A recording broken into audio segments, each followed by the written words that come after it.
കുറ്റവാളി ഗോവിന്ദചാമിയുടെ ജയിൽ ചാട്ടമുണ്ടാക്കിയ കോളിളക്കത്തിന്റെ അലകൾ ഇനിയും അടങ്ങിയിട്ടില്ല.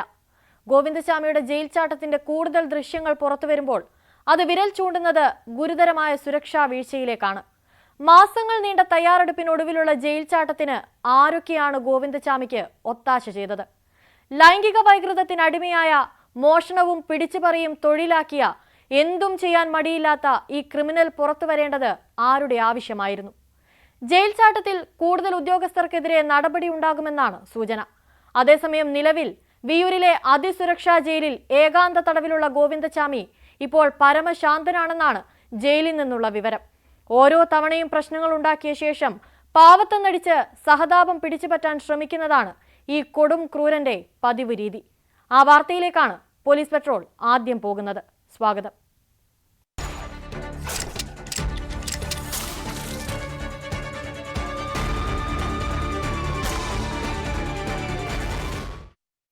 ഗോവിന്ദചാമിയുടെ ജയിൽ ചാട്ടത്തിൽ കൂടുതൽ CCTV ദൃശ്യങ്ങൾ പുറത്ത്. ജയിൽ ചാടിയ ശേഷം ഗോവിന്ദചാമി ആദ്യം പോയത് കണ്ണൂർ പുതിയ തെരു ഭാഗത്തേക്കാണ്. റെയിൽവേ സ്റ്റേഷനിലേക്കുള്ള വഴി തെറ്റിയെന്ന് വ്യക്തമാക്കുന്നതാണ് ദൃശ്യങ്ങൾ. ജയിലിലെ സുരക്ഷാ വീഴ്ചകളും ദൃശ്യങ്ങളിൽ വ്യക്തമാണ്. സംഭവത്തിൽ ഉയർന്ന ജയിൽ ഉദ്യോഗസ്ഥർക്കെതിരെ കർശന നടപടിയെടുക്കാൻ ADGPയുടെ അന്വേഷണ റിപ്പോർട്ടിൽ നിർദ്ദേശമുള്ളതായാണ് സൂചന.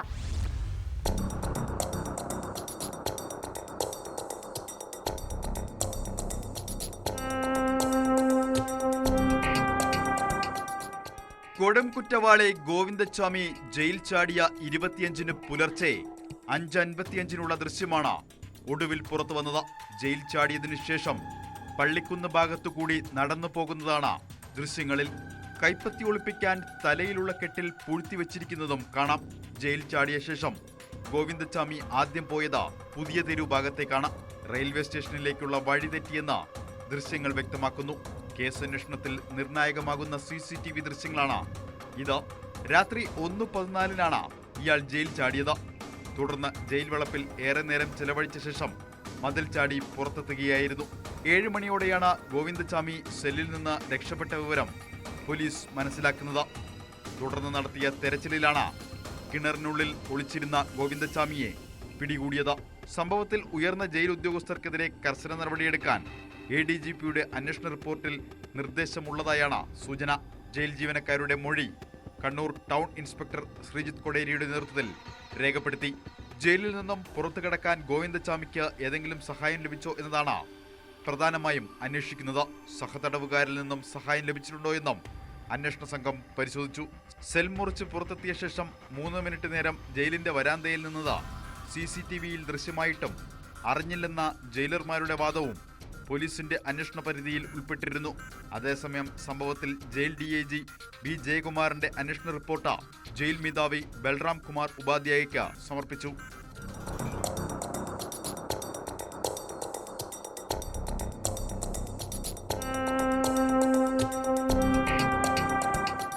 നിലവിൽ വിയ്യൂരിലെ അതിസുരക്ഷാ ജയിലിലുള്ള ഗോവിന്ദചാമി പരമശാന്തനായാണ് കഴിയുന്നതെന്നാണ് വിവരം. ജയിലിൽ ഇയാൾ കൃത്യമായി ഭക്ഷണവും കഴിക്കുന്നുണ്ട്. താഴത്തെ നിലയിൽ ജീവനക്കാരുടെ മുറിയോട് ചേർന്ന CCTV അടക്കം കർശന സന്നാഹമുള്ള 1-ാം നമ്പർ മുറിയിലാണ് ഗോവിന്ദചാമിയെ പാർപ്പിച്ചിരിക്കുന്നത്. ശുചിമുറി സൗകര്യം സെല്ലിനുള്ളിൽ തന്നെയുള്ളതിനാൽ ഇനി ജയിൽ മാറ്റുന്നതുവരെ പുറത്തിറക്കേണ്ട ആവശ്യമില്ല. ഒരു തടവുകാരനെ കൂടി ഇയാൾക്കൊപ്പം പാർപ്പിക്കണോ എന്ന കാര്യത്തിൽ പിന്നീട് തീരുമാനമെടുക്കും. ഏതു നിമിഷവും സ്വഭാവം മാറുമെന്നതിനാൽ കനത്ത ജാഗ്രതയിലാണ് അധികൃതർ. പ്രശ്നങ്ങൾ ഉണ്ടാക്കിയ ശേഷം പാവത്തം കാണിക്കുന്നതാണ് കൊടും ക്രിമിനലായ ഗോവിന്ദചാമിയുടെ രീതിയെന്ന് ജയിൽ ഉദ്യോഗസ്ഥർ പറയുന്നു.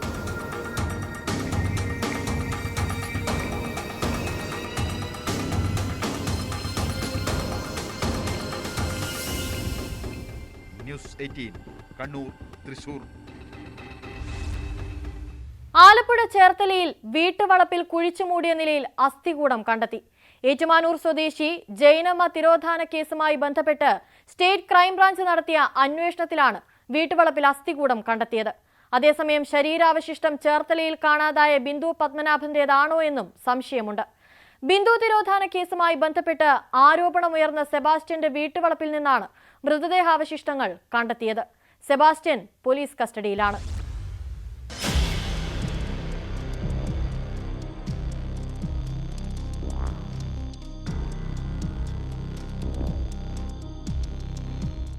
2024 ഡിസംബർ 28-നാണ് ഏറ്റുമാനൂർ സ്വദേശി ജയനമ്മയെ കാണാനില്ലെന്ന് പരാതി വരുന്നത്. കോട്ടമുറി കാക്കനാട്ടുകാലയിലെ വീട്ടിൽ ഭർത്താവ് അപ്പച്ചനൊപ്പമായിരുന്നു ജയനമ്മയുടെ താമസം. സ്ഥിരമായി ധ്യാന കേന്ദ്രങ്ങളിൽ പോകുന്നതിനാൽ കാണാതായി 4 ദിവസം കഴിഞ്ഞാണ് ബന്ധുക്കൾ പരാതി നൽകിയത്.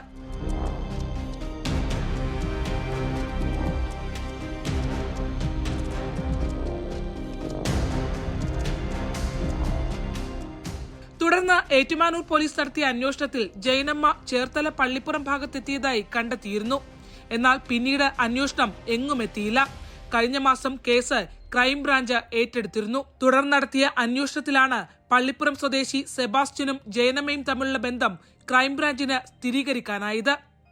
സെബാസ്റ്റ്യന്റെ പള്ളിപ്പുറത്തുള്ള 5 ഏക്കറോളം വരുന്ന കാട് പിടിച്ചു കിടക്കുന്ന പുരയിടത്തിൽ നിന്നാണ് മൃതദേഹാവശിഷ്ടങ്ങൾ കണ്ടെത്തിയിട്ടുള്ളത്. അതേസമയം സെബാസ്റ്റ്യൻ ബിന്ദു പത്മനാഭൻ തിരോധാന കേസിലെ 1-ാം പ്രതി കൂടിയാണ്. അതുകൊണ്ട് തന്നെ മൃതദേഹാവശിഷ്ടങ്ങൾ ആരുടേതാണെന്ന് DNA പരിശോധനയ്ക്ക് ശേഷം മാത്രമേ സ്ഥിരീകരിക്കാനാകൂ.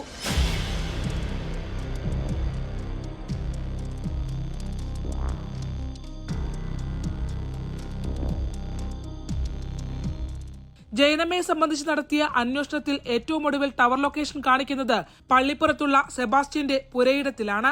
മാത്രമല്ല, പുരയിടത്തിൽ നിന്ന് കണ്ടെത്തിയ മൃതദേഹാവശിഷ്ടങ്ങൾ കത്തിച്ചതാണോ എന്നും അന്വേഷണ സംഘം സംശയിക്കുന്നുണ്ട്. 2006-ൽ പള്ളിപ്പുറത്ത് നിന്ന് കാണാതായ ബിന്ദു പത്മനാഭനെ കുറിച്ചും അന്വേഷണ സംഘത്തിന് സംശയമുണ്ട്. ഇതുവരെ ബിന്ദുവിനെ സംബന്ധിച്ച യാതൊരു വിവരവും പോലീസിന് കണ്ടെത്താനായിട്ടില്ല. അസ്ഥികൂടം ബിന്ദു പത്മനാഭന്റേതാണോ എന്നും സംശയമുണ്ട്. തിരോധാനത്തിന് ശേഷം ബിന്ദുവിന്റെ കോടിക്കണക്കിന് രൂപയുടെ സ്വത്തുക്കളാണ് വ്യാജരേഖകൾ വഴി സെബാസ്റ്റ്യൻ സംഘവും തട്ടിയെടുത്തത്. ഈ കേസിലെ മുഖ്യപ്രതിയാണ് സെബാസ്റ്റ്യൻ. ശാസ്ത്രീയ പരിശോധനകൾക്ക് ശേഷം മാത്രമേ മൃതദേഹം ആരുടേതാണെന്ന് തിരിച്ചറിയാനാകൂ.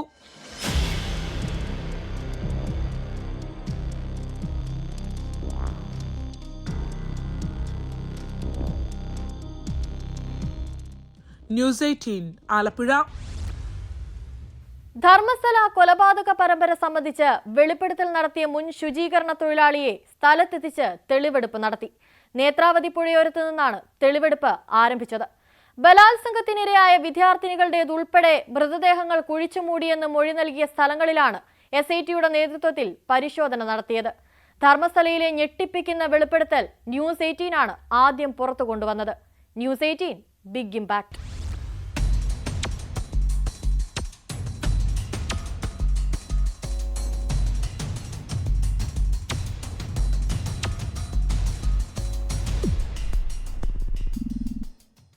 ധർമ്മസ്ഥലയിൽ പ്രായപൂർത്തിയാകാത്ത പെൺകുട്ടികൾ ഉൾപ്പെടെ ബലാത്സംഗം ചെയ്ത് കൊന്നു കുഴിച്ചുമൂടിയെന്ന വെളിപ്പെടുത്തലിൽ SIT അന്വേഷണം ഊർജിതമാക്കി.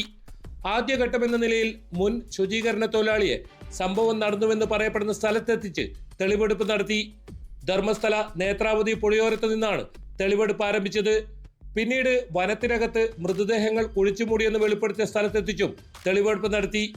ശുചീകരണ തൊഴിലാളി ചൂണ്ടിക്കാട്ടിയ സ്ഥലങ്ങൾ പോലീസ് മാർക്ക് ചെയ്തിട്ടുണ്ട്. ഭൂഗർഭ റഡാർ സംവിധാനം ഉപയോഗിച്ചുള്ള പരിശോധനയായിരിക്കും ഇനി നടക്കുക. വൻ പോലീസ് സന്നാഹത്തോടെയായിരുന്നു തെളിവെടുപ്പ്.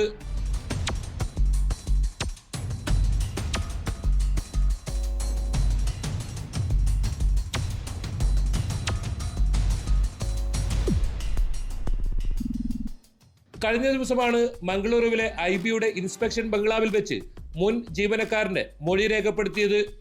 15 മണിക്കൂർ നീണ്ട മൊഴിയെടുക്കലിൽ നിർണായക വിവരങ്ങൾ ഇയാൾ SITക്ക് കൈമാറിയിരുന്നു.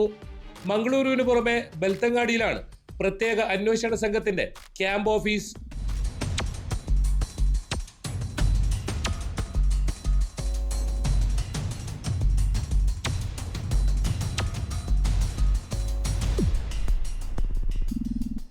(1995) മുതൽ 2014 വരെയുള്ള കാലഘട്ടങ്ങളിൽ പ്രായപൂർത്തിയാകാത്ത പെൺകുട്ടികൾ ഉൾപ്പെടെ ബലാത്സംഗത്തിന് ഇരയാക്കി കൊന്നു കുഴിച്ചുമൂടിയെന്നായിരുന്നു ജീവനക്കാരന്റെ വെളിപ്പെടുത്തൽ. സൂപ്പർവൈസർമാരുടെ ഭീഷണിക്ക് വഴങ്ങിയാണ് ഇത് ചെയ്തതെന്നും ഇയാൾ വെളിപ്പെടുത്തിയിരുന്നു. താങ്ങാനാകാത്ത മാനസിക സമ്മർദ്ദത്തിലാണ് ഇപ്പോൾ ഇക്കാര്യം വ്യക്തമാക്കുന്നതെന്നും ചൂണ്ടിക്കാട്ടിയിരുന്നു.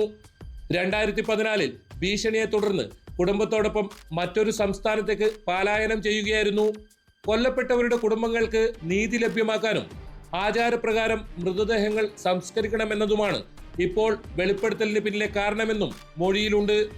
ആദ്യം ധർമ്മസ്ഥല പോലീസിൽ പരാതി നൽകിയെങ്കിലും തുടർ നടപടികളൊന്നും ഉണ്ടായില്ല. പിന്നീട് ബെൽത്തങ്ങാടി കോടതിയിൽ രഹസ്യമൊഴി നൽകുകയായിരുന്നു. തെളിവിനായി ഇത്തരത്തിൽ കുഴിച്ചിട്ട മൃതദേഹാവശിഷ്ടമായ തലയോട്ടി കോടതിയിൽ ഹാജരാക്കിയിരുന്നു. സംഭവത്തിൽ കേസെടുത്ത് വിശദമായ അന്വേഷണം നടത്താൻ കോടതി ആവശ്യപ്പെട്ടിട്ടും പോലീസിന്റെ ഭാഗത്തു നിന്നും യാതൊരുവിധ അന്വേഷണവും ഉണ്ടായില്ല. ആക്ഷൻ കമ്മിറ്റിയുടെ നേതൃത്വത്തിൽ പ്രതിഷേധം ശക്തമായതോടെ കേസ് പ്രത്യേക അന്വേഷണ സംഘത്തിന് വിടുകയായിരുന്നു. കർണാടക DGPയുടെ മേൽനോട്ടത്തിൽ 20 അംഗ സംഘമാണ് കേസ് അന്വേഷിക്കുന്നത്. ധർമ്മസ്ഥലയിലെ മണ്ണിൽ മൂടപ്പെട്ട രഹസ്യങ്ങൾ ചുരുളഴിയുന്നതോടെ രാജ്യം കണ്ട ഏറ്റവും വലിയ കൂട്ടക്കുരുതിക്കായിരിക്കും സാക്ഷ്യം വഹിക്കുക.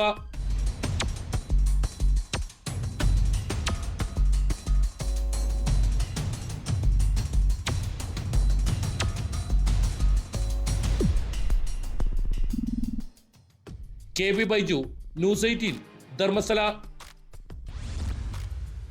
കോഴിക്കോട് കൂടത്തായി കൊലപാതക പരമ്പര കേരളത്തെ ഒട്ടാകെ ഞെട്ടിച്ചതാണ്. കേസിൽ പ്രതി ജോളിയുടെ ആദ്യ ഭർത്താവ് റോയ് തോമസ് മരിച്ചത് സയനൈഡ് ഉള്ളിൽ ചെന്നാണെന്നാണ് ഫോറൻസിക് സർജന്റെ മൊഴി. കോഴിക്കോട് മെഡിക്കൽ കോളേജ് ഫോറൻസിക് വിഭാഗം മുൻ സർജൻ ഡോക്ടർ K പ്രസന്നനാണ് സാക്ഷി വിസ്താരത്തിനിടെ കോടതിയിൽ മൊഴി നൽകിയത്. റോയുടെ മൃതദേഹം പോസ്റ്റ്മോർട്ടം ചെയ്ത ഡോക്ടറുടെ സംശയത്തെ തുടർന്നാണ് രാസപരിശോധന നടത്തിയതെന്നാണ് ഡോക്ടർ പ്രസന്നൻ മൊഴി നൽകിയത്.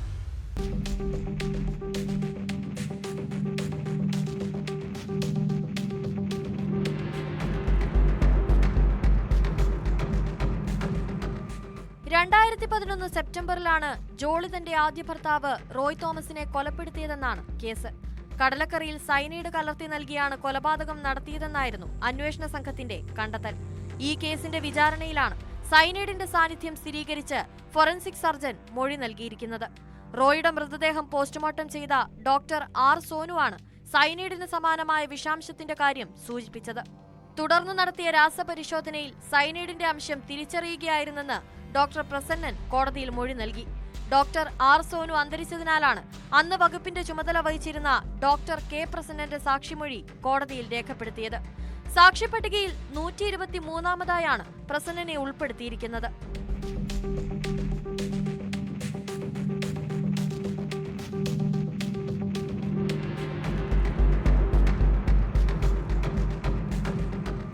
കൂടത്തായിൽ 2002 മുതൽ 2016 വരെ ഒരേ കുടുംബത്തിലെ 6 പേരെ ജോളി കൊലപ്പെടുത്തിയെന്നാണ് പ്രോസിക്യൂഷൻ കേസ്. ജോളിയുടെ ആദ്യ ഭർത്താവ് റോയ് തോമസ്, റോയുടെ മാതാപിതാക്കളായ റിട്ടയർഡ് അധ്യാപിക പൊന്നാമറ്റ അന്നമ്മ, റിട്ടയർഡ് വിദ്യാഭ്യാസ വകുപ്പ് ഉദ്യോഗസ്ഥൻ ടോം തോമസ്, അന്നമ്മയുടെ സഹോദരൻ മാത്യു മഞ്ചാടിയിൽ, ടോം തോമസിന്റെ സഹോദരപുത്രനും ജോളിയുടെ രണ്ടാം ഭർത്താവുമായ ഷാജൂസ് കറിയുടെ മുൻ ഭാര്യ സിലി, മകൾ ആൽഫൈൻ എന്നിവരെയാണ് ഭക്ഷണത്തിൽ സയനൈഡ് നൽകി കൊലപ്പെടുത്തിയത്. റോയ് തോമസിന്റെ സഹോദരൻ നൽകിയ പരാതിയിൽ നടത്തിയ അന്വേഷണത്തിലാണ് കൊലപാതക പരമ്പരയുടെ വിവരം പുറത്തറിഞ്ഞത്. 2019 ഒക്ടോബർ 5-നാണ് ജോളിയെ കോഴിക്കോട് റൂറൽ പോലീസ് അറസ്റ്റ് ചെയ്തത്. ജോളിക്കെതിരെ രണ്ടാം ഭർത്താവ് ഷാജൂസ് കറിയ നൽകിയ വിവാഹമോചന ഹർജി കോഴിക്കോട് കുടുംബ കോടതി കഴിഞ്ഞ മാസം അനുവദിച്ചിരുന്നു.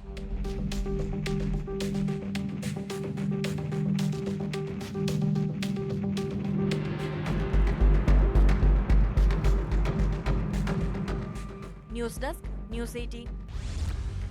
കുടുംബ പ്രശ്നങ്ങൾ മൂലമുള്ള ആക്രമണങ്ങൾ അനുദിനം വർദ്ധിക്കുകയാണ്. തിരുവനന്തപുരം വിഴിഞ്ഞത്ത് മദ്യലഹരിയിൽ ഭാര്യയുടെ കാൽ അടിച്ചൊടിച്ചു. കേസിലെ പ്രതി വെണ്ണിയൂർ വവ്വാമൂല സ്വദേശി രാജേഷ് തമ്പിയെ പോലീസ് അറസ്റ്റ് ചെയ്തു.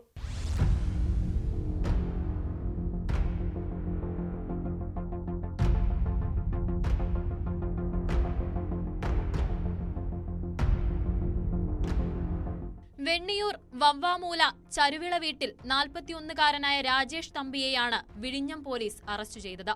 മദ്യപിച്ചെത്തി മർദ്ദിച്ചത് സംബന്ധിച്ച് ഇയാളുടെ ഭാര്യ വനിതാ കമ്മീഷനിൽ പരാതി നൽകിയിരുന്നു. ഇതിന്റെ വൈരാഗ്യത്തിലാണ് ഭാര്യയെ ചുറ്റിക കൊണ്ട് ആക്രമിച്ചത്. ആക്രമണത്തിൽ യുവതിയുടെ കാലൊടിഞ്ഞു. കഴിഞ്ഞ വെള്ളിയാഴ്ചയായിരുന്നു ആക്രമണം.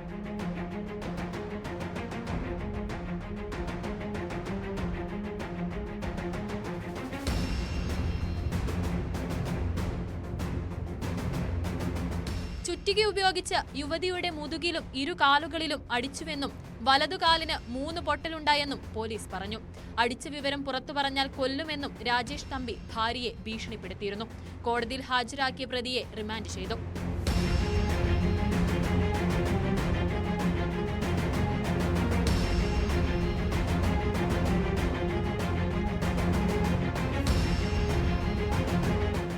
ന്യൂസ് 18 നെയ്യാറ്റിൻകര. നമ്മുടെ നാട്ടിൽ മദ്യപ സംഘങ്ങൾ തമ്മിലുണ്ടാകുന്ന സംഘർഷങ്ങൾ പതിവാവുകയാണ്. കൊല്ലം ആദിച്ചനെല്ലൂർ കള്ളുഷാപ്പിലുണ്ടായ സംഘർഷത്തിന് ശേഷം ബൈക്കിൽ മടങ്ങിയ 2 പേരെ പിന്തുടർന്ന് ക്രൂരമായി വെട്ടിക്കൊലപ്പെടുത്താൻ ശ്രമിച്ചു. സംഭവത്തിൽ 2 പ്രതികളെ ചാത്തന്നൂർ പോലീസ് പിടികൂടി. വർക്കല സ്വദേശി 26 വയസ്സുള്ള മുഹമ്മദ് ഷാ, ചാത്തന്നൂർ വെളിച്ചക്കാല സ്വദേശി 39 വയസ്സുള്ള ഉണ്ണിലാൽ എന്നിവരെയാണ് അറസ്റ്റ് ചെയ്തത്.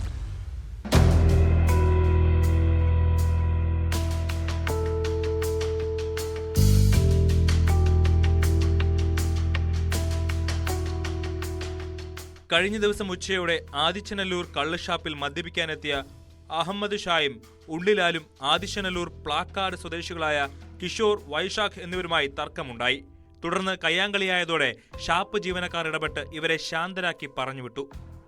അവിടെ നിന്ന് ബൈക്കിൽ ഇത്തിക്കര ഭാഗത്തേക്ക് പോയ കിഷോറിനെയും വൈശാഖിനെയും പിന്തുടർന്ന് ബൈക്കിലെത്തിയ മുഹമ്മദ് മുണ്ണിയും വാഹനം തടഞ്ഞു നിർത്തി ആക്രമിക്കുകയായിരുന്നു.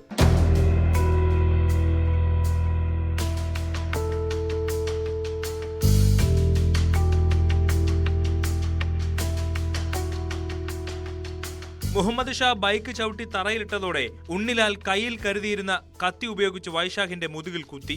മുഹമ്മദ് ഷാ വെട്ടുകത്തി ഉപയോഗിച്ച് കിഷോറിന് തലയിൽ ആഞ്ഞു വെട്ടിയതായും എഫ്ഐആറിൽ പറയുന്നു. കിഷോറിന്റെ ഇടത് ചെവി വെട്ടേറ്റ് പകുതി അടർന്നുപോയി. ആക്രമണത്തിൽ ഗുരുതരമായി പരിക്കേറ്റ ഇവരെ നാട്ടുകാർ ഇടപെട്ടാണ് സ്വകാര്യ ആശുപത്രിയിൽ പ്രവേശിപ്പിച്ചത്. സംഭവ സ്ഥലത്ത് നിന്ന് കടന്നുകളഞ്ഞ പ്രതികൾ വീട്ടിലെത്തി വസ്ത്രങ്ങളെടുത്ത് ഒളിവിൽ പോകാൻ ശ്രമിക്കവേ ചാത്തന്നൂർ പോലീസ് എത്തി പിടികൂടുകയായിരുന്നു. കോടതിയിൽ ഹാജരാക്കിയ പ്രതികളെ റിമാൻഡ് ചെയ്തു.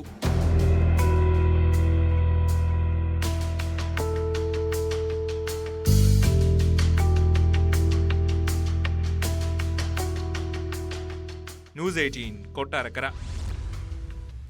പാലക്കാട് ആനക്കരയിൽ യുവാവിനെ ദുരൂഹ സാഹചര്യത്തിൽ മരിച്ച നിലയിൽ കണ്ടെത്തി.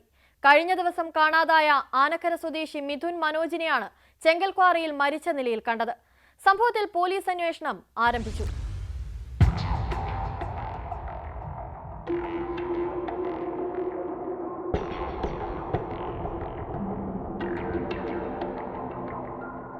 പാലക്കാട് ആനക്കര താണിക്കുന്ന് കോടിയിൽ വീട്ടിൽ 33-കാരനായ മിഥുൻ മനോജിനെ കാണാതായിരുന്നു. തുടർന്ന് നടത്തിയ തെരച്ചിലിനൊടുവിലാണ് ഉപയോഗശൂന്യമായി കാടുമൂടിക്കിടക്കുന്ന ചെങ്കൽക്വാറിയിൽ മൃതദേഹം കണ്ടെത്തിയത്. കഴുത്ത് ഒടിഞ്ഞ നിലയിലാണെന്നാണ് പോലീസിൽ നിന്ന് ലഭിക്കുന്ന വിവരം. മിഥുന്റെ ബൈക്ക് സമീപത്ത് നിന്ന് കണ്ടെത്തി.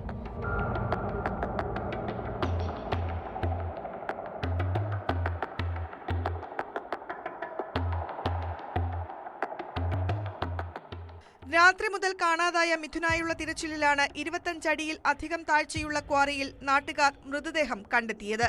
കാലിന്റെ ഭാഗത്തായി മൊബൈൽ ഫോണും കണ്ടെത്തിയിട്ടുണ്ട്. തൃത്താല പോലീസിനെ വിവരം അറിയിച്ചതിനെ തുടർന്ന് CI മനോജ് ഗോപിയുടെ നേതൃത്വത്തിലുള്ള പോലീസ് ഉദ്യോഗസ്ഥർ സ്ഥലത്തെത്തി.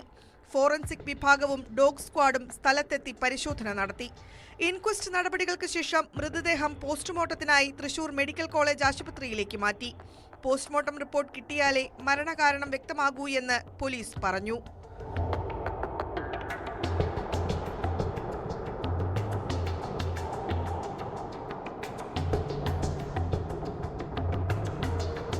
ന്യൂസ് 18 പട്ടാമ്പി. കൊല്ലം പത്തനാപുരത്ത് യുവാവിനെ ദുരൂഹ സാഹചര്യത്തിൽ കാണാതായെന്ന പരാതിയുമായി ബന്ധുക്കൾ.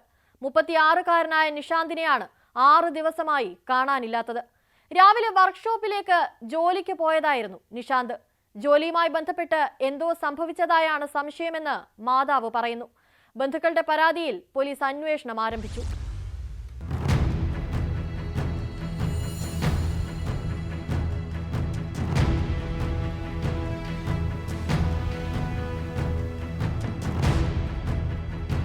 എൻ്റെ മോൻ ഇവിടുന്ന് പണിക്ക് പോയതാണ്.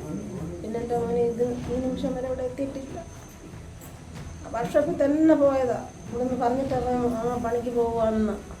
പിന്നെ എൻ്റെ മോനെ ഈ നിമിഷം വരെ ഇവിടെ എന്തെങ്കിലും പ്രശ്നങ്ങളോ എല്ലാം ഉണ്ടായിട്ടോ അറിയാമോ? സ്വന്തം അയൽവക്കത്തെ മെമ്പറാ. നിങ്ങളൊരു പ്രശ്നമില്ല. നിങ്ങൾക്ക് എന്തെങ്കിലും സംശയമോ കാര്യങ്ങളോ എല്ലാം ഉണ്ടോ? സംശയമുണ്ട്. ആ വർക്ക്ഷോപ്പ് മുതലാളിയെ തന്നെ സംശയമുണ്ട്. വർക്ക്ഷോപ്പുമായി ബന്ധപ്പെട്ട് മകനെന്തോ സംഭവിച്ചിട്ടുണ്ടെന്ന മാതാവിന്റെ സംശയം ബലപ്പെടുത്തുന്നതാണ് പുറത്തുവന്ന CCTV ദൃശ്യങ്ങൾ.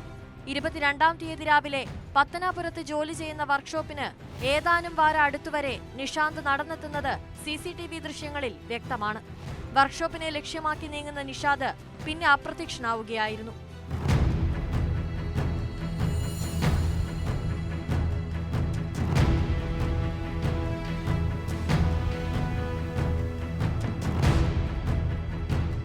കാണാതായ സ്ഥലത്തെങ്ങും മറ്റ് CCTV ക്യാമറകളില്ല. പത്തനാപുരം നെടുമ്പറമ്പ് 7-ാം വാർഡിൽ പരേതനായ ഗോപിയുടെയും തങ്കമണിയുടെയും ഏക മകനാണ് കാണാതായ നിഷാന്ത്. കഴിഞ്ഞ 3 വർഷമായി പത്തനാപുരം പഴയ സഹകരണ ബാങ്കിന് സമീപത്തെ ഓട്ടോറിക്ഷ വർക്ക്ഷോപ്പിലാണ് ഇയാൾ ജോലി ചെയ്തു വന്നിരുന്നത്. രാത്രി തിരികെ എത്താതായപ്പോൾ ജോലി തിരക്കാകുമെന്നാണ് വീട്ടുകാർ കരുതിയത്. അടുത്ത ദിവസം രാവിലെ വർക്ക്ഷോപ്പ് ഉടമ നിഷാന്തിനെ തിരക്കി വീട്ടിൽ വന്നു.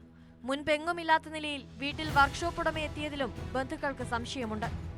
ഈ 6 ദിവസമായിട്ടും ജോലിക്ക് പോയ നിഷാന്തിനെ ജോലി സ്ഥലത്ത് എത്തിയിട്ടില്ലെന്നാണ് ആ വർക്ക്ഷോപ്പ് ഉടമ പറയുന്നത്. പക്ഷെ ഞങ്ങൾക്ക് ആ CCTV ദൃശ്യം ആ വർക്ക്ഷോപ്പിന്റെ തൊട്ട് അടുത്ത് വരെ ഞങ്ങൾക്ക് ലഭിച്ചിട്ടുണ്ട്. അതിനുശേഷം ഈ നിഷാന്തിനെ പറ്റി യാതൊരു വിവരവുമില്ല. 23-ാം തീയതി രാവിലെയാണ് വർക്ക്ഷോപ്പ് ഉടമ ഇദ്ദേഹത്തെ തിരക്കി വീട്ടിൽ വരുന്നത്. പിന്നെ വർക്ക്ഷോപ്പിൽ വന്നില്ലല്ലോ. അപ്പോഴത്തേക്ക് മാതാവ് പറയുകയും ചെയ്തു, ഇന്നലെ വർക്ക്ഷോപ്പിൽ വന്നിട്ടുണ്ടായിരുന്നല്ലോ, പക്ഷേ വർക്ക്ഷോപ്പിൽ പോകുമെന്ന് പറഞ്ഞാണ് ഇവിടുന്ന് പോയത് എന്നുള്ള, അങ്ങനെയാണ് ആൾ മിസ്സിംഗ് ആണെന്ന് നമ്മൾ അറിയുന്നത് തന്നെ. സ്വാഭാവികമായി ഒരു വീട്ടിൽ ഒരാൾ മിസ്സായി കഴിഞ്ഞു, എന്ത് സംഭവിച്ചു എന്നറിയാൻ പറ്റാത്ത ഒരു സാഹചര്യം എന്ന് പറയുന്നത് നമുക്ക് ഊഹിക്കാൻ പറ്റാത്തതാണ്. അപ്പോൾ അതിനൊരു പരിഹാരം ഉണ്ടാകാൻ വേണ്ടിയുള്ള നടപടി പോലീസിൻ്റെ ഭാഗത്തുനിന്ന് ഉണ്ടാകണം. നിഷാന്തിൻ്റെ തിരോധാനം വളരെ ഗൗരവമായി ബന്ധപ്പെട്ട പോലീസ് ഉദ്യോഗസ്ഥന്മാരും ബന്ധപ്പെട്ട അധികാരികളും അന്വേഷിക്കാൻ തയ്യാറായില്ലെങ്കിൽ തീർച്ചയായിട്ടും ഞങ്ങൾ ഇത് ഒരു അതിശക്തമായ പ്രതികരണത്തിലേക്ക് തന്നെ പോകും. ബന്ധുക്കളുടെ പരാതിയുടെ അടിസ്ഥാനത്തിൽ പത്തനാപുരം പോലീസ് അന്വേഷണം നടത്തി വരികയാണ്. ഡോഗ് സ്ക്വാഡ് ഉൾപ്പെടെ സ്ഥലത്ത് പരിശോധന നടത്തി. എന്നാൽ ഒരു തുമ്പും കണ്ടെത്താൻ കഴിഞ്ഞിട്ടില്ല. കൊടിക്കുന്നിൽ സുരേഷ് MP വിഷയത്തിൽ ഇടപെടുകയും അന്വേഷണം ഊർജിതമാക്കണമെന്ന് പോലീസിനോട് നിർദ്ദേശിക്കുകയും ചെയ്തിട്ടുണ്ട്.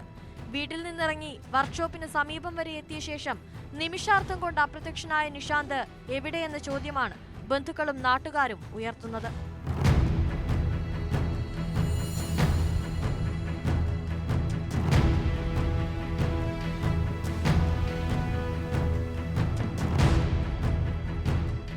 ന്യൂസ് 18 പത്തനാപുരം. വഞ്ചന കേസിൽ ഹാജരാകാൻ ആവശ്യപ്പെട്ട് നടൻ നിവിൻ പോളിക്കും സംവിധായകൻ എബ്രിഡ് ഷൈനിനും നോട്ടീസ് അയച്ച് പോലീസ്. ആക്ഷൻ ഹീറോ ബിജു 2 സിനിമയുടെ നിർമ്മാണവുമായി ബന്ധപ്പെട്ടാണ് പണം തട്ടിയെന്ന പരാതിയിൽ തലയോലപ്പറമ്പ് പോലീസ് നോട്ടീസ് അയച്ചത്. ഈ ആഴ്ച ചോദ്യം ചെയ്യലിനെത്തുമ്പോൾ രേഖകളും ബാങ്ക് അക്കൗണ്ട് വിവരങ്ങളും ഹാജരാക്കാനാണ് നിർദ്ദേശം.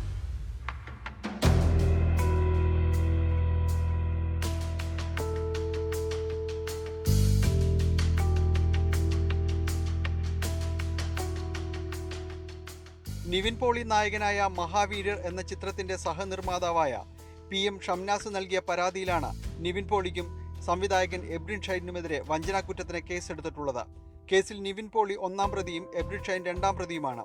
വഞ്ചന കേസിൽ ചോദ്യം ചെയ്യലിന് ഹാജരാകാൻ ആവശ്യപ്പെട്ട് തലയോലപ്പറമ്പ് പോലീസ് 2 പേർക്കും നോട്ടീസ് അയച്ചു. ഇരുവരെയും പോലീസ് ഈ ആഴ്ച തന്നെ ചോദ്യം ചെയ്യും. രേഖകളും ബാങ്ക് അക്കൗണ്ട് വിവരങ്ങളും ഹാജരാക്കാനും നിർദ്ദേശിച്ചിട്ടുണ്ട്. ആക്ഷൻ ഹീറോ ബിജു എന്ന ചിത്രത്തിന്റെ 2-ാം ഭാഗത്തിന്റെ നിർമ്മാണ പങ്കാളിത്തം വാഗ്ദാനം ചെയ്ത ഷംനാസിൽ നിന്ന് പണം വാങ്ങിയെന്നും പിന്നീട് അക്കാര്യം മറച്ചുവെച്ച് ചിത്രത്തിന്റെ വിതരണാവകാശം മറ്റൊരാൾക്ക് നൽകിയെന്നുമാണ് പരാതി. നിവിനും എബ്രിഡ് ഷൈനുമെതിരെ കേസെടുക്കാൻ തലയോലപ്പറമ്പ് പോലീസിന് Vaikom judicial first class magistrate കോടതി നിർദ്ദേശം നൽകുകയായിരുന്നു.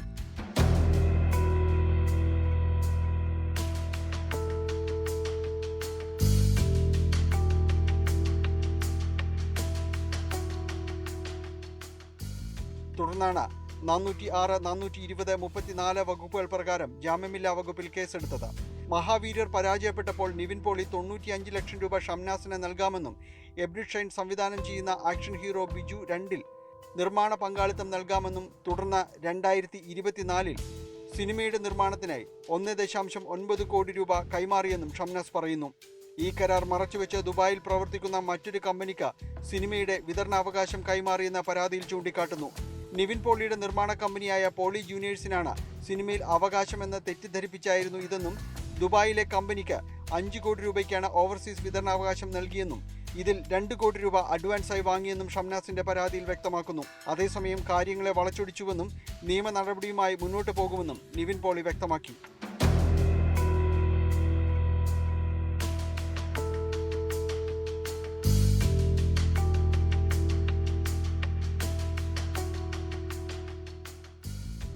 ന്യൂസ് 18 കൊച്ചി.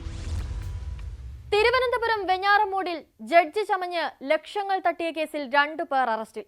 കണ്ണൂർ ചിറക്കൽ കവിതാലയത്തിൽ ജിഗേഷ് KM, മാന്നാർ ഇരുമന്തൂർ വടക്കേതിൽ സുമേഷ് എന്നിവരാണ് പിടിയിലായത്. വെഞ്ഞാറമൂട് പോലീസ് ഇൻസ്പെക്ടർ ആസാദ് അബ്ദുൽ കലാമിന്റെ നേതൃത്വത്തിലുള്ള സംഘം ആലപ്പുഴയിൽ നിന്നാണ് പ്രതികളെ അറസ്റ്റ് ചെയ്തത്.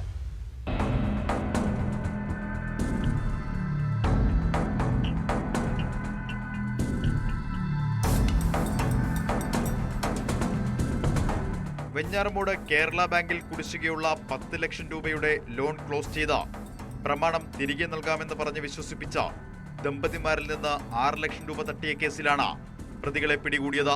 കണ്ണൂർ ചിറക്കൽ കവിതാലയത്തിൽ ജിഗേഷ് KM, മാന്നാർ ഇരുമന്തൂർ വടക്കേതിൽ സുമേഷ് എന്നിവരാണ് പിടിയിലായത്. സാമ്പത്തികമായി പിന്നാക്കം നിൽക്കുന്ന പരാതിക്കാരിയായ യുവതിയുടെ ഭർത്താവ് ഒമാനിൽ ഡ്രൈവറായി ജോലി ചെയ്യുകയാണ്.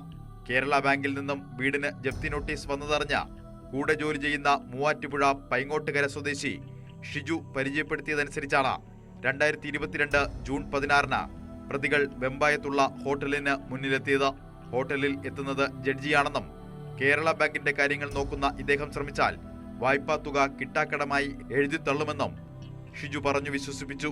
തുടർന്ന് പരാതിക്കാരി ഹോട്ടലിന് മുന്നിലെത്തിയപ്പോൾ കാറിൽ ഡ്രൈവറും ജഡ്ജി എന്ന് പറഞ്ഞ ആളുമാണ് ഉണ്ടായിരുന്നത്. വായ്പ എഴുതി തള്ളുന്നത് എളുപ്പമാണെന്ന് പറഞ്ഞ ഇവർ ഇതിനായി 1.5 ലക്ഷം രൂപ ആവശ്യപ്പെട്ടു. ഇതും പിന്നീട് ആവശ്യപ്പെട്ടതനുസരിച്ച് ജൂലൈയിൽ 3 തവണകളായി 4.5 ലക്ഷം രൂപയും നൽകി വഞ്ചിക്കപ്പെട്ടതാണെന്ന് വ്യക്തമായതോടെയാണ് ഇവർ പരാതി നൽകിയത്. അമ്മ സഹായിക്കാന്നൊക്കെ എൻ്റെ അമ്മയുടെ അടുത്ത് സഹായിക്കാന്ന് പറഞ്ഞ് 4 തവണയായിട്ടാണ് വന്നയാൾ പൈസ വാങ്ങിച്ചത്. പിന്നീട് ഒരു 4-5 മാസം കഴിഞ്ഞപ്പോഴത്തേക്കാണ് 3-4 മാസം കഴിഞ്ഞപ്പോഴാണ് പറ്റിപ്പാണ്, ചീറ്റിംഗ് ആണെന്ന് പറഞ്ഞു. അങ്ങനെ ഞങ്ങൾ എറണാകുളത്ത് നിന്ന് പെരുമ്പാവൂർ ചെല്ലണ സമയത്താണ് അറിയുന്നത് ഇയാൾ അവിടെ സബ് ജയിലിലാണെന്ന് അറിഞ്ഞു. ഇതേപോലെ വേറെ ആളിനെ ചീറ്റ് ചെയ്തതിൽ സബ് ജയിലിലാണെന്ന് അറിയണം. ആലപ്പുഴ മണ്ണഞ്ചേരിയിൽ നിന്നാണ് പ്രതികളെയും കൃത്യത്തിനുപയോഗിച്ച വാഹനവും പിടികൂടിയത്. പരിശോധനയിലും ചോദ്യം ചെയ്യലിലും ജഡ്ജി എന്ന് പറഞ്ഞയാൾ 10ാം ക്ലാസ് തോറ്റ ആളാണെന്ന് ബോധ്യമായി. ഇവരുടെ ലാപ്ടോപ്പിൽ നിന്നും ശബരിമലയിൽ ദിവസവേതനാടിസ്ഥാനത്തിൽ ജോലിക്ക് ദേവസ്വം ബോർഡ് നൽകുന്ന വ്യാജ നിയമന ഉത്തരവുകളും UPSCയുടെ നിരവധി ഇന്റർവ്യൂ ലെറ്ററുകളും കണ്ടെത്തിയിട്ടുണ്ട്. പല സ്ഥലത്തും മാറി മാറി താമസിച്ച ഫോൺ നമ്പറുകളും മാറ്റി ഉപയോഗിച്ചായിരുന്നു തട്ടിപ്പ്. ഇവരിൽ നിന്ന് 7 മൊബൈൽ ഫോണുകളും തട്ടിപ്പിനുപയോഗിച്ച വാഹനവും പണവും കണ്ടെത്തിയിട്ടുണ്ട്. ISHO ആസാദ് അബ്ദുൽ കലാമിന്റെ നേതൃത്വത്തിലാണ് കേസന്വേഷണം. ജഡ്ജി ചമഞ്ഞ് വില കൂടിയ കാറുകളിലെത്തി തട്ടിപ്പ് നടത്തുന്ന ഒരു 2-അംഗ സംഘത്തിനെ ഇവിടെ അറസ്റ്റ് ചെയ്തിട്ടുണ്ട്. പത്രത്തിലും അതുപോലെ തന്നെ സോഷ്യൽ മീഡിയകളിലൂടെയും ഉദ്യോഗാർത്ഥികളെ പരസ്യം നൽകി ഉദ്യോഗ തട്ടിപ്പുകളും നിരവധി നടത്തിയതായിട്ട് അന്വേഷണത്തിൽ ബോധ്യമായിട്ടുണ്ട്.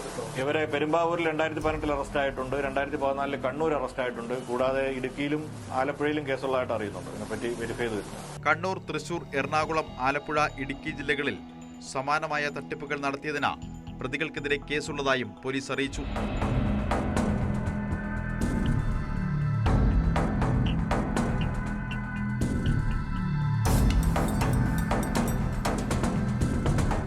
ന്യൂസ് 18 ആറ്റിങ്ങൽ.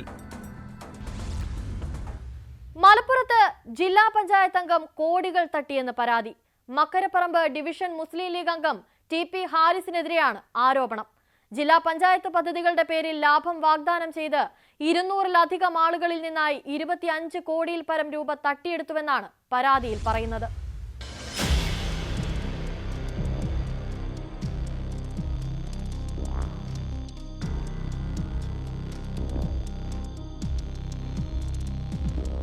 ജില്ലാ പഞ്ചായത്ത് നടപ്പിലാക്കുന്ന പദ്ധതികളുടെ പേരിലാണ് ജില്ലാ പഞ്ചായത്ത് അംഗം പണം തട്ടിയെടുത്തത്. ഡയാലിസിസ് സെന്റർ, മുച്ചക്ര വാഹന വിതരണം, വിവിധ സ്ഥാപനങ്ങളിലേക്കുള്ള ഡെസ്ക്, ബെഞ്ച് മുതലായവയുടെ നിർമ്മാണം തുടങ്ങി ജില്ലാ പഞ്ചായത്ത് നടപ്പിലാക്കാൻ ഉദ്ദേശിക്കുന്ന പദ്ധതികളുടെ പേരിലായിരുന്നു പണം തട്ടിയെടുക്കൽ. ഇതിൽ 15 മുതൽ 20% വരെ ലാഭം കിട്ടുമെന്നായിരുന്നു വാഗ്ദാനം. പദ്ധതി പൂർത്തിയായി പരമാവധി 90 ദിവസം കൊണ്ട് പണം തിരിച്ചു കിട്ടുമെന്നായിരുന്നു ഉറപ്പ്. പറഞ്ഞത് ജില്ലാ പഞ്ചായത്ത് അംഗമായതുകൊണ്ട് പലരും പണം നൽകി. പറഞ്ഞ സമയം കഴിഞ്ഞിട്ടും തിരിച്ചു കിട്ടാത്ത സാഹചര്യത്തിലാണ് പരാതിയുമായി പോലീസിനെ സമീപിച്ചിരിക്കുന്നത്. ജില്ലാ പഞ്ചായത്ത് മെമ്പർ ജില്ലാ പഞ്ചായത്തിലെ പദ്ധതി വിഹിതങ്ങൾക്ക് ഫണ്ട് വേണമെന്നും ആ ഫണ്ട് കൊടുത്താൽ ഇൻവെസ്റ്റ് ചെയ്താൽ ലാഭവിഹിതം നൽകാമെന്നും പറഞ്ഞിട്ട് ഏകദേശം 200-ൽ പരം ആളുകളിൽ നിന്ന് 25 കോടി രൂപയിൽ പരം പണം തട്ടിയിട്ടുണ്ട്. ഇത്രയും വലിയൊരു എമൗണ്ട് ആയതുകൊണ്ട് പാർട്ടിയെ ഒതുങ്ങുന്നൊരു എമൗണ്ട് അല്ല. അപ്പോൾ പാർട്ടി നേതൃത്വം പറഞ്ഞു ലീഗലായിട്ട് പോയിക്കോളി, നിയമപരമായിട്ട് പോയിക്കോളി എന്ന് പറഞ്ഞു. ജില്ലാ പഞ്ചായത്ത് മെമ്പറാണ്. അപ്പോൾ സ്വാഭാവികമായിട്ടും ഞങ്ങൾക്ക് പാർട്ടി ഏൽപ്പിച്ച് തരുന്നൊരു മെമ്പറാണ്. ഈ മെമ്പർ ഞങ്ങൾക്ക് സ്വാഭാവികമായിട്ടും എല്ലാ കാര്യങ്ങൾക്കും ഞങ്ങൾ മെമ്പറെ വിളിക്കുന്നതാണ്. സ്വാഭാവികമായിട്ടും നല്ലൊരു സൗഹൃദം ഉണ്ടാവും. ഈ സൗഹൃദത്തിന് പുറമെ ഈ ജില്ലാ പഞ്ചായത്തിൽ ഇങ്ങനെ ഒരു പദ്ധതികളുണ്ട് എന്ന് നമ്മൾ അന്വേഷിക്കുകയും ചെയ്തു. ജില്ലാ പഞ്ചായത്തിൽ അങ്ങനത്തെ പദ്ധതികൾ നടപ്പിലുണ്ട് എന്നുള്ള ബോധ്യപ്പെട്ടതാണ് ഞങ്ങളിത് കൊടുത്തത്. നിലവിൽ 6 പേരാണ് SP ക്ക് പരാതി നൽകിയിരിക്കുന്നത്. പക്ഷേ 20-ലധികം പേർ പണം നൽകിയിട്ടുണ്ടെന്നും 25 കോടിയോളം രൂപ ഇവരിൽ നിന്നെല്ലാമായി TP ഹാരിസ് കൈപ്പറ്റിയിട്ടുണ്ടെന്നും പരാതിക്കാർ പറയുന്നു. അവന് എല്ലാവരും വിളിച്ചിട്ട് വളരെ ഭീഷണി സ്വരത്തിലും മറ്റൊക്കെ പറയുന്നുണ്ട്. നിങ്ങൾ എത്രയാണ് ഫണ്ട് തന്നെന്നൊക്കെ എനിക്കറിയാം. ആ ഫണ്ടൊക്കെ നിങ്ങൾ അതിൻ്റെ സോഴ്സൊക്കെ കാണിച്ചു കൊടുക്കേണ്ടിയിരുന്നു. അല്ലെങ്കിൽ ഇപ്പോൾ ഇവിടെ ഇന്നൊരു 200ഓളം ആളുകൾ ഇന്ന് പങ്കെടുക്കേണ്ട ഒരു പരിപാടിയാണ്. ഞങ്ങളിപ്പോൾ 6 പേരാണ് പരാതി കൊടുത്തത്. മുസ്ലിം ലീഗുകാർ തന്നെയാണ് ലീഗിന്റെ തന്നെ ജില്ലാ പഞ്ചായത്ത് അംഗത്തിനെതിരെ രംഗത്ത് വന്നിരിക്കുന്നത്. പരാതി ഉയർന്ന സാഹചര്യത്തിൽ TP ഹാരിസിനെ മുസ്ലിം ലീഗിന്റെ പ്രാഥമിക അംഗത്വത്തിൽ നിന്നും സസ്പെൻഡ് ചെയ്തിരുന്നു.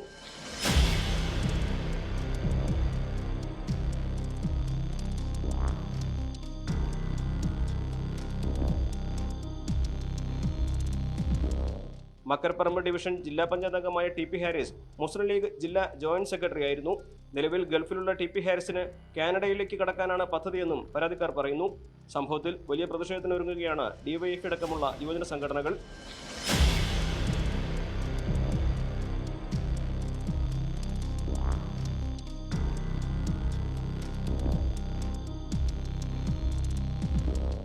ന്യൂസ് 18 മലപ്പുറം.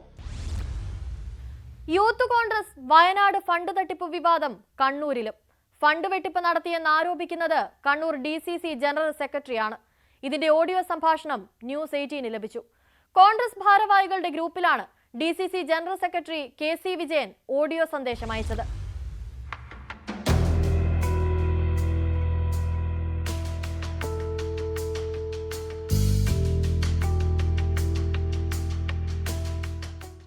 യൂത്ത് കോൺഗ്രസ് കണ്ണൂർ ജില്ലാ പ്രസിഡന്റ് വിജിൽ മോഹനെതിരെയാണ് DCC ജനറൽ സെക്രട്ടറിയുടെ ആരോപണം. വയനാട് ദുരിതാശ്വാസത്തിന് പിരിച്ച പണത്തിന്റെ കണക്കറിയാമെന്നും കണക്ക് പറയിപ്പിക്കുമെന്നുമാണ് ശബ്ദരേഖാ സന്ദേശത്തിൽ പറയുന്നത്. അപ്പോൾ പെട്ടെന്ന് എന്തെങ്കിലും കിട്ടിക്കഴിഞ്ഞാൽ ഈ ആക്രാന്തം കാണിച്ച് എന്തെങ്കിലും വർത്താനം പറയുന്നത് ശരിയല്ല. ഇതിനൊക്കെ മറുപടി പറയാൻ എനിക്കറിയാം, മുഖത്ത് നോക്കി പറയാനറിയാം കേട്ടോ. അറിഞ്ഞൂടാത്ത ആളൊന്നുമല്ല വിജിൽ മോഹൻ, അത്ര വലിയ ആളൊന്നുമല്ല. യൂത്ത് കോൺഗ്രസിന്റെ ജില്ലാ പ്രസിഡന്റായി. ഇവിടുന്ന് പിടിച്ച പണത്തിന്റെ കണക്കറിയാം. എവിടെയാ? വയനാട്ടിലേക്ക് കൊടുക്കാൻ. ബാക്കി ഇനി പിന്നെ പറഞ്ഞു തുടങ്ങാം കേട്ടോ. സംസ്ഥാന അധ്യക്ഷൻ രാഹുൽ മാങ്കൂട്ടത്തിലിനെ ഉന്നം വച്ചുള്ള പരാമർശങ്ങളും ശബ്ദ സന്ദേശത്തിലുണ്ട്. വ്യാജ ID കാർഡ് ഉണ്ടാക്കിയാണ് വിജിൽ മോഹൻ ജില്ലാ പ്രസിഡന്റ് ആയതെന്നും മുകളിലുള്ള നേതാവും അങ്ങനെ തന്നെയാണെന്നും KC വിജയൻ പറയുന്നുണ്ട്. ഈ യൂത്ത് കോൺഗ്രസിന്റെ തെരഞ്ഞെടുപ്പിൽ കള്ള ഐഡന്റിറ്റി കാർഡ് ഉണ്ടാക്കിയിട്ടാ മേലെ ഇരിക്കുന്ന അവനും വിജിൽ മോഹനും ഒക്കെ ആയത്.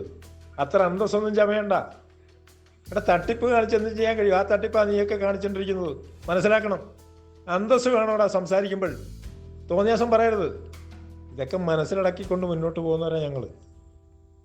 ഈ പ്രസ്ഥാനത്തിൻ്റെ മര്യാദ പാലിച്ച് പോകണമെന്ന് ഉദ്ദേശിക്കുന്നുണ്ടാണ്. പക്ഷെ നീ അതിരിവിടുന്നതുകൊണ്ടാണ് വിജിൽ മോഹൻ ഇതൊക്കെ പറയേണ്ടി വരുന്നത്. കണ്ണൂർ ജില്ലയിൽ നിന്ന് പിരിച്ച വയനാട് ഫണ്ടിൽ വെട്ടിപ്പ് നടന്നിട്ടുണ്ടെന്ന ആരോപണം കോൺഗ്രസിനകത്ത് വലിയ ചർച്ചയായിരിക്കുകയാണ്.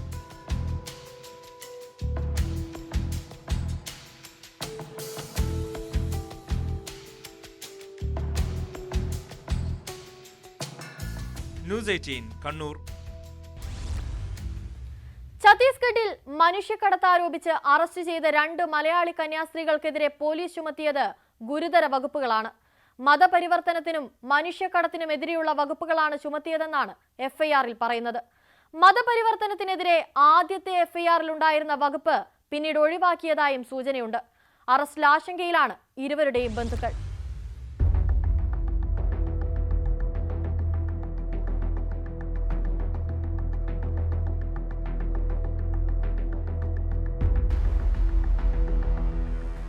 അങ്കമാലി എളവൂർ ഇടവകാംഗമായ സിസ്റ്റർ പ്രീതി മേരി 1-ാം പ്രതിയും കണ്ണൂർ തലശ്ശേരി ഉദയഗിരി ഇടവകാംഗമായ സിസ്റ്റർ വന്ദന ഫ്രാൻസിസ് കേസിൽ 2-ാം പ്രതിയുമാണ്. സുക്മാൻ മണ്ടാവി എന്നയാളാണ് കേസിലെ 3-ാം പ്രതി.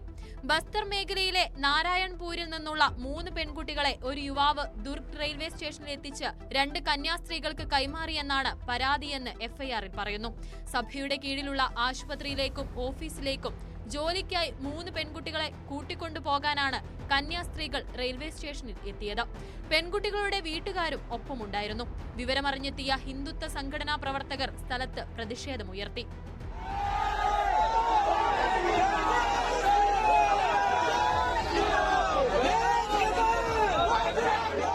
മാതാപിതാക്കളുടെ പൂർണ്ണ അനുവാദത്തോടുകൂടിയാണ് കുട്ടികൾ കന്യാസ്ത്രീകൾക്കൊപ്പം പോയതെന്ന് സിസ്റ്റർ പ്രീതി മേരിയുടെ കുടുംബം ന്യൂസ് 18നോട് പ്രതികരിച്ചു. ഇവിടെ മതപരിവർത്തനം എന്ന് പറഞ്ഞൊരു സംഭവമില്ല. ഈ 3 കുട്ടികളും ക്രിസ്ത്യൻസാണ്. 3 കുട്ടികൾക്കും 18 വയസ്സായതാണ്. മാതാപിതാക്കളുടെ അനുവാദത്തോടു കൂടിയാണ് അവർ വന്നേക്കണമെന്ന് അവിടെ റിപ്പോർട്ട് ചെയ്തിട്ടുണ്ട്. പിന്നെ എന്തുകൊണ്ടാണ് അവർ അറസ്റ്റ് ചെയ്തത്? നീതി നിഷേധമാണിത്. കാരണം ഒരു തെറ്റും ചെയ്യാത്ത 30 വർഷക്കാലമായി യാതൊരു സേവന രംഗത്തെ പാവപ്പെട്ടവരെ, കുഷ്ഠരോഗികളെ പരിചരിച്ചുകൊണ്ടിരിക്കുന്ന ഈ കന്യാസ്ത്രീകളെയാണ് തുറങ്കിലടച്ചിരിക്കുന്നത്. ഈ രാജ്യം എങ്ങോട്ടാണെന്ന് ഞങ്ങൾക്ക് ആശങ്കയാണ്. മറ്റു കന്യാസ്ത്രീകൾക്ക് സംഭവിക്കുമ്പോൾ നമ്മുടെ കുടുംബത്തിൽ ഇത് സംഭവിച്ചപ്പോൾ നമുക്ക് ആ വേദന പെട്ടെന്ന് മനസ്സിലാക്കാൻ സാധിക്കുന്നു. അറസ്റ്റിനെതിരെ വ്യാപക പ്രതിഷേധമാണ് ഉയരുന്നത്. പാർലമെന്റിലും പ്രതിപക്ഷം വിഷയം ഉന്നയിച്ചു.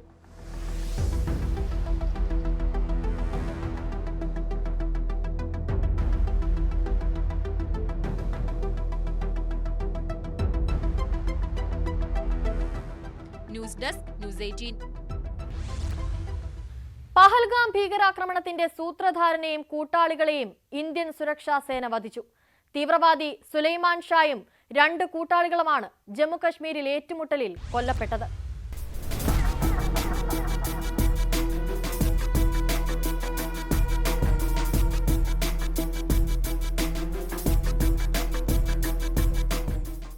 പെഹൽഗാമിലെ ക്രൂരതയ്ക്ക് ഇന്ത്യൻ സേനയുടെ പ്രതികാരം തുടരുന്നു. ജമ്മുകശ്മീരിൽ സേന നടത്തിയ ഓപ്പറേഷൻ മഹാദേവ് വിജയം. കശ്മീരിലെ ലിഡ്വാസ് മേഖലയിൽ കരസേനയ്ക്ക് ലഭിച്ച പ്രത്യേക ഇന്റലിജൻസ് വിവരങ്ങളുടെ അടിസ്ഥാനത്തിലായിരുന്നു ഓപ്പറേഷൻ. പഴുതടച്ച പരിശോധനയ്ക്ക് ശേഷം ആയുധധാരികളായ തീവ്രവാദികളെ സേന വളഞ്ഞു. മണിക്കൂറുകൾ നീണ്ടുനിന്ന വെടിവെപ്പിനൊടുവിൽ ഇന്ത്യൻ സേന തീവ്രവാദികളെ വകവരുത്തി. സുലൈമാൻ ഷായ്ക്കൊപ്പം അബു ഹംസ, യാസിർ എന്നീ തീവ്രവാദികളും കൊല്ലപ്പെട്ടു. കൊല്ലപ്പെട്ടവരാരും ഇന്ത്യയിൽ ജനിച്ചവരല്ല. പാകിസ്ഥാൻ സൈന്യത്തിന്റെ ഭാഗമായിരുന്ന സുലൈമാൻ ഷാ ഹാഷിം മൂസ എന്ന പേരിലും അറിയപ്പെട്ടിരുന്നു. ലഷ്കർ ഇ തൈബ ഭീകരനായ സുലൈമാൻ ഷാ കഴിഞ്ഞ ഏപ്രിൽ 22-ന് രാജ്യത്തെ നടുക്കിയ ഭീകരാക്രമണത്തിന്റെ മുഖ്യ സൂത്രധാരനാണ്. ഏറ്റുമുട്ടലിന് ശേഷം തീവ്രവാദികളിൽ നിന്ന് കാർബൈൻ റൈഫിളുകൾ, AK-47 തോക്കുകൾ, ഗ്രനേഡുകൾ, മറ്റായുധങ്ങൾ, വെടിക്കോപ്പുകൾ എന്നിവ കണ്ടെടുത്തു.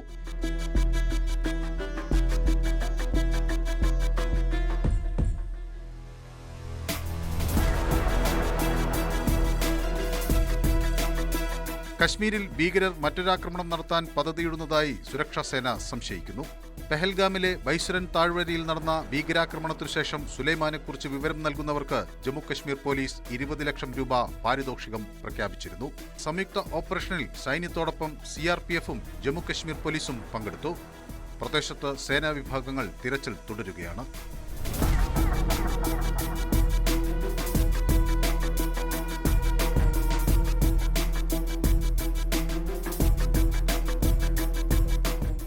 News desk news 18. കുറ്റകൃത്യങ്ങളുടെ മറ്റു ചില വാർത്തകൾ ചുരുക്കത്തിൽ. പാലക്കാട് 6 കിലോ കഞ്ചാവുമായി 2 പേർ അറസ്റ്റിൽ. പിടിയിലായത് ഒഡീഷ സ്വദേശികളായ അനന്തമല്ലി, ദാവൂദ് മല്ലി എന്നിവർ. ഉത്തർപ്രദേശിൽ പോലീസ് ഉദ്യോഗസ്ഥന്റെ ഭാര്യ ജീവനൊടുക്കി. ഭർത്താവിന്റെ ബന്ധുക്കളുടെ പീഡനം മൂലം ജീവിതം അവസാനിപ്പിക്കുന്നെന്ന വീഡിയോ ഇൻസ്റ്റഗ്രാമിൽ പങ്കുവച്ച ശേഷമാണ് സൗമ്യ കശ്യപ് എന്ന യുവതി ജീവനൊടുക്കിയത്. ഷാർജയിൽ മരിച്ച നിലയിൽ കണ്ടെത്തിയ കൊല്ലം തേവലക്കര സ്വദേശിനി അതുല്യ ശേഖറിന്റേത് ആത്മഹത്യയാണെന്ന് ഷാർജ പോലീസ് സ്ഥിരീകരിച്ചു. ഫോറൻസിക് പരിശോധനാ ഫലം അതുല്യയുടെ ഷാർജയിലുള്ള സഹോദരിക്ക് ലഭിച്ചതായാണ് വിവരം. ഷാർജ ഫോറൻസിക് മോർച്ചറിയിലുള്ള മൃതദേഹം അധികം വൈകാതെ നാട്ടിലെത്തിക്കും. ഈ മാസം 19-ന് പുലർച്ചെയാണ് അതുല്യയെ ഫ്ളാറ്റിൽ തൂങ്ങി മരിച്ച നിലയിൽ കണ്ടെത്തിയത്. ഭർത്താവ് സതീഷിൽ നിന്നുള്ള പീഡനമാണ് മരണത്തിന് കാരണമെന്നാണ് ബന്ധുക്കളുടെ പരാതി. സതീഷ് അതുല്യ ഉപദ്രവിക്കുന്ന ദൃശ്യങ്ങളും പുറത്തു വന്നിരുന്നു. അതുല്യയ്ക്ക് നീതി ഉറപ്പാക്കേണ്ട ബാധ്യത അധികൃതർക്കുണ്ട്. ഇതോടെ ഇന്നത്തെ പോലീസ് പട്രോൾ പൂർണ്ണമാവുകയാണ്. നമസ്കാരം.